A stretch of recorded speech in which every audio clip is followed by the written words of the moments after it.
You might recognize this man's face. Take another look. Yep, that's him. Well, how old is your son? 63. Yeah. In a world full of bad news, negative stories, fighting and suffering, one man shines on social media simply because of his kindness. Oh, you thought the sign said yield? No, I knew it said stop.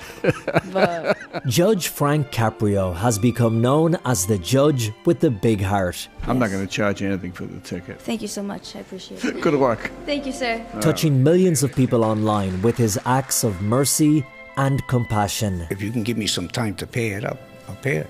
The case is dismissed.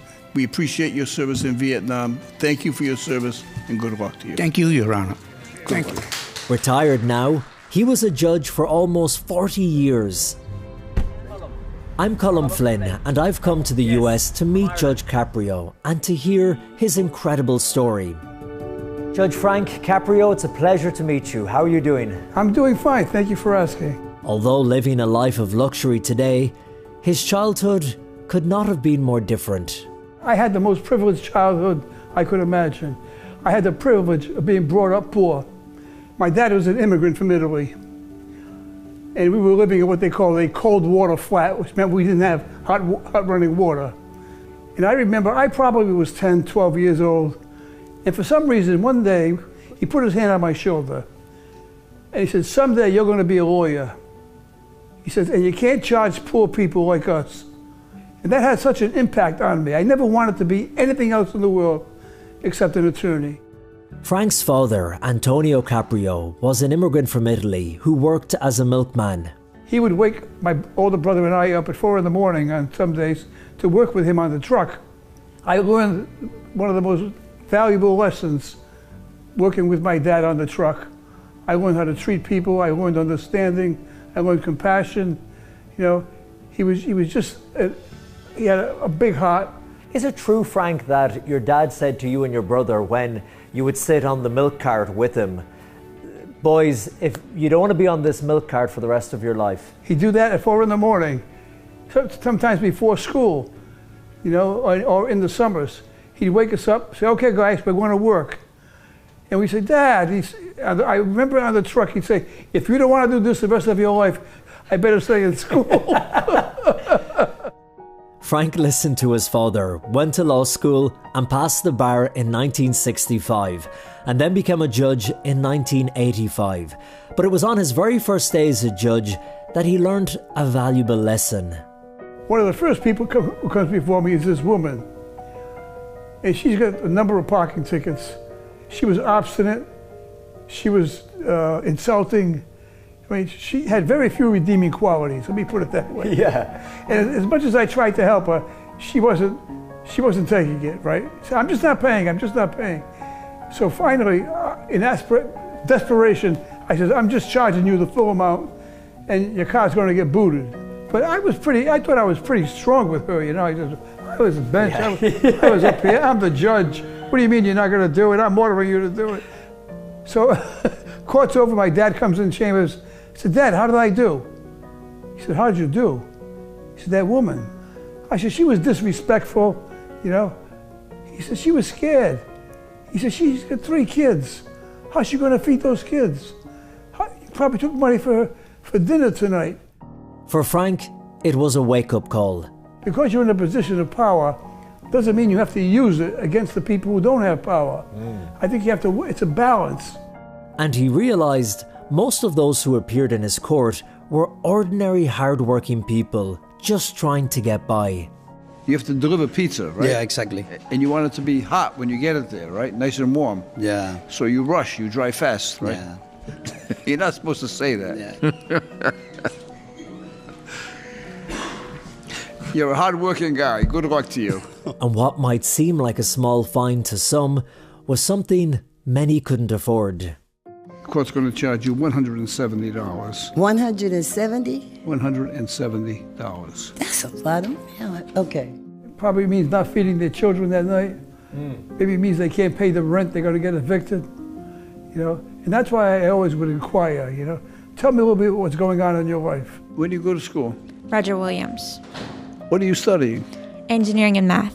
Frank Caprio became known as the judge who, even if you had broke the law, I just realized the light later than I should have, so. he would listen and take your circumstances into account. The fact that you're a student, and the fact that you got all these A's, I'm going to reward you for that, okay? Okay. Okay. Thank you. When you started to become known as a compassionate judge, did you worry, Frank, about what will my colleagues think? Will they think I'm a weak judge in the system, that I'm not delivering the law of the land? I never worried a second about it. Didn't care. And I know that many of them have expressed to me, how could you be so lenient? How could you be so lenient? It's very simple. I just place myself in the shoes of the person before me. And compassion is a very, very strong trait. By simply asking people about their stories, Frank Caprio got a glimpse into the lives of so many, a masterclass in human nature. I dealt with a domestic violence relationship.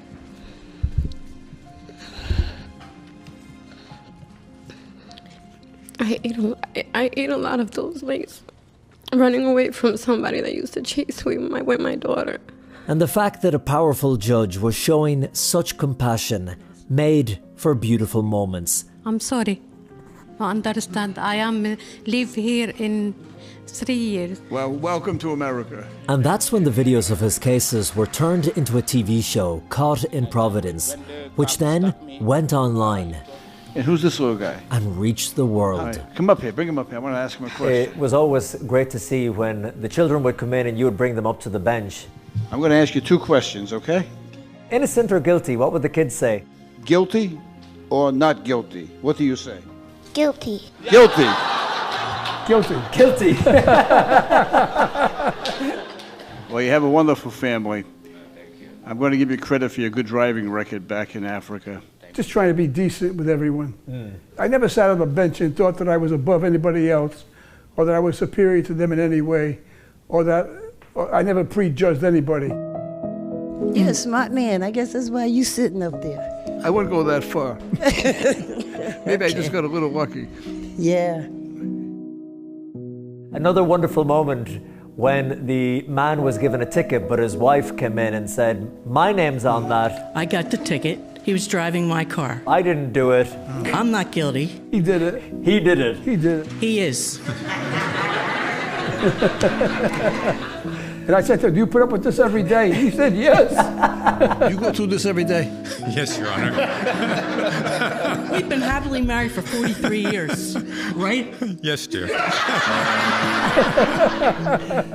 Matter is dismissed. But out of all the cases over the years, there is one which stands out in Frank's mind. The moment a 96-year-old came into the court with an unpaid speeding ticket, the first one ever in his life. Gentleman came in. He was in his 90s, charged with speeding. I'm 96 years old and I drive slowly, and I only drive when I have to. I was going to the blood work for my boy. He's handicapped. You were taking your son to the doctor's office? Yeah, I take him for blood work every 2 weeks. Well, how old is your son? 63. Yeah. He's got cancer. You are a good man. I wish you all the best. I wish the best for your son, and I wish you good health. And your case is dismissed. Good luck to you, and God bless you. Thank you. I dismissed the case, obviously. And we became very friendly with Victor. Actually helped Victor celebrate his 100th birthday. We had a big party for him. That's fantastic. After 4 decades of helping others from his powerful seat up on the bench, Frank shocked his millions of fans around the world when he asked them for their help. But I would ask each of you in your own way to please pray for me. In December of 2023, Frank was diagnosed with pancreatic cancer. I know that when you were diagnosed with cancer a few years ago, you put out a video message to your millions of fans asking them Prayers. prayers. Why did you ask for prayers? I'm a firm believer in the power of prayer. I have pancreatic cancer. There is no cure for pancreatic cancer. And although I am being treated medically for it, there is no cure for it. I have a deep and abiding faith in the Catholic Church, in Jesus, in the power of prayer. I think it's my last hope. I think the medically they've taken me as far as they can, and I feel the power of prayer is the hope that I have.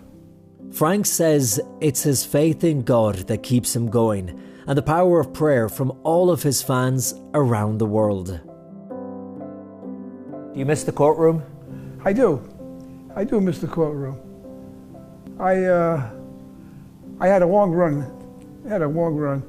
When somebody comes in and they think the world is ending because of their issue, and I was able to help them and then see the relief in their eye, you know, and so I miss that. I miss helping people. You know, I keep repeating these words, but compassion and understanding, compassion and understanding.